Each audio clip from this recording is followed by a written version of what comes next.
Hey guys, this is Greg Moraz, the content director for Blue Wire, and I'm going to teach you today some quick and simple ways to edit using GarageBand. GarageBand is the built-in program for Apple computers, so if you don't want to download any external software like Audacity or Adobe Audition, this is the way to go.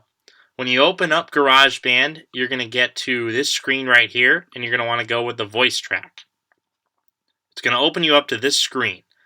So all you need to do is also get rid of the library because you're not going to need that, and get rid of that thing because you're not going to need that.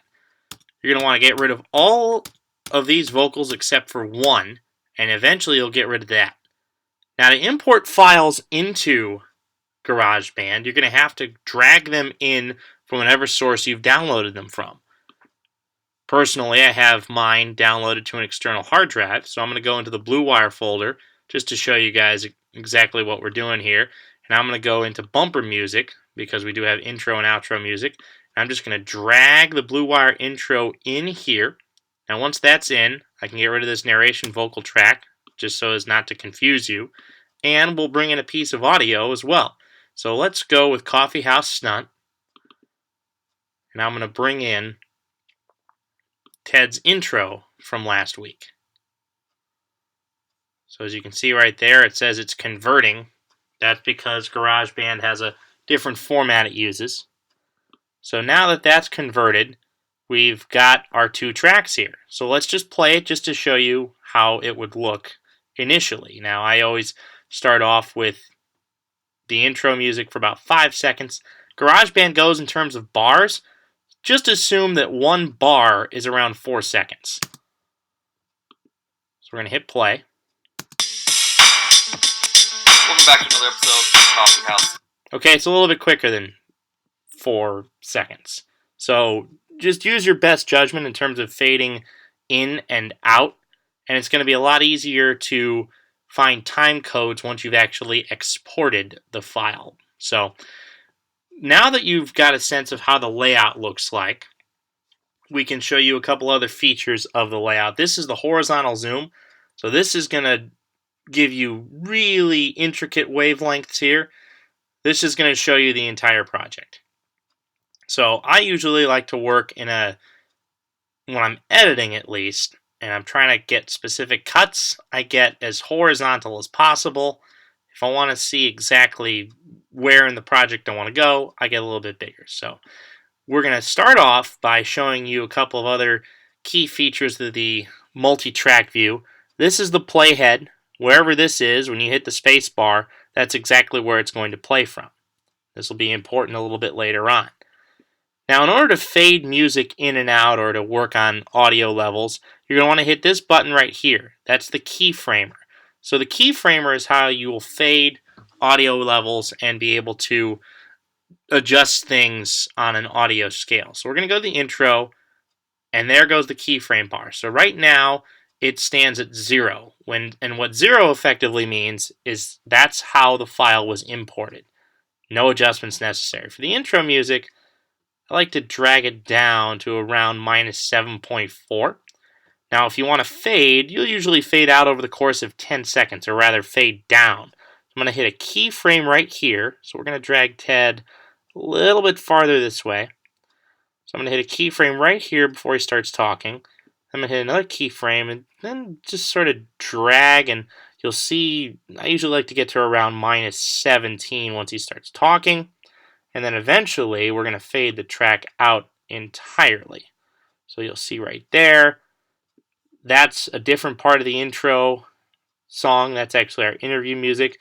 And you can get rid of any length of audio by going to the corner and dragging it. So I'm going to hit another keyframe here, another one there, and we're going to drag it down. Do a little corner drag here. So you'll see how it fades out. In over his head. Think of Pure as Breaking Bad meets Witness meets Norcos. Get hooked on Pure. Series premiere Wednesday at 10/9 Central, only on WGN America. So you see how that fades out. Pretty simple. Now in that track listing, you are going to have that keyframer at the bottom faded out completely. If you decide you want to put another piece of audio in that track level, you're going to have to fade up the keyframing again. That's one of the intricacies of how GarageBand works, is that it doesn't keyframe by file, it keyframes by track, which means that if that gets muted, if you put any other audio in on that top level, and I'll actually do a little example to show you. I'm going to drag in our advertising music. I'm going to put that on the top level. You see how the keyframes are here? Let's play it. You think about the 36-yard pass to now it Brandon should Cooks play. Half, and they scored a touchdown right after that. It should be playing right there, but it's not because the keyframe has been modified all the way down. So when you've got different background music and you want to put it in the same track, please remember your keyframing. Now, just to show you that we can get it to fade back up. Oops, hit the wrong one. We'll hit that.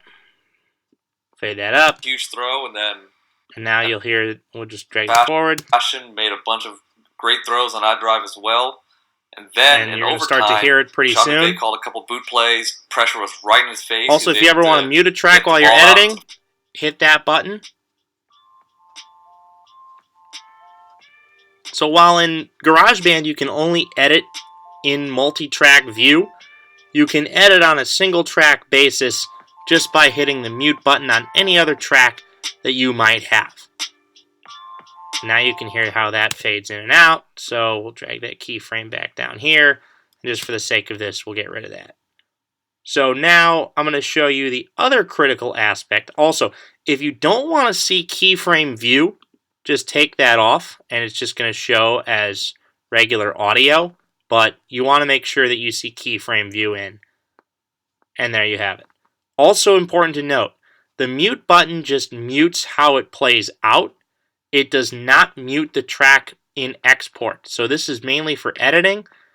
When you take this off, you want to make sure that you have all of them off. So don't have any of these mute buttons on while you're doing it. So really the last important thing that we want to show you today is how to cut audio, because in a lot of these podcasts you're going to have to cut out little bits and pieces of your audio. So we're going to get a little bit zoomed in, and I'm just going to show you how exactly you do it. So GarageBand has got a couple of different ways that you can do it, but it all starts from the same method, and that's using Command T. Command T will cut your audio wherever you put the playhead. So right here, we're going to go from here to right here. And it's so good at scouting and knowing what Goff's strengths are and taking those things away. All right, so we go to that spot. So if I want to get rid of this section of audio, I'm going to hit Command T, and you see it split into two. You have to have the track selected in order to cut it. So I could do one of two things. I could corner drag it, and you'll get the corner drags by selecting the top left or top right corner of your track. I'll drag it this way. As you can see, it gives you a little preview window, and then pop it that way. Scheming. I just don't think that he'll be able to do it. So there you have it there. So we're going to undo both of those. And so the other way to do it is you'll make another cut using Command T. Select that, just hit your delete button, and then you'll drag that back there. So pretty simple as that. When you get down into your super tight view, you're going to be able to edit very precisely. So let's just say you want to get rid of little, like, individual words. A lot of times on these podcasts, you're going to deal with a lot of ums, stammering.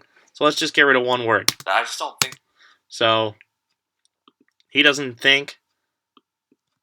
Command T. Got to have it selected. Command T. Delete. Just like that.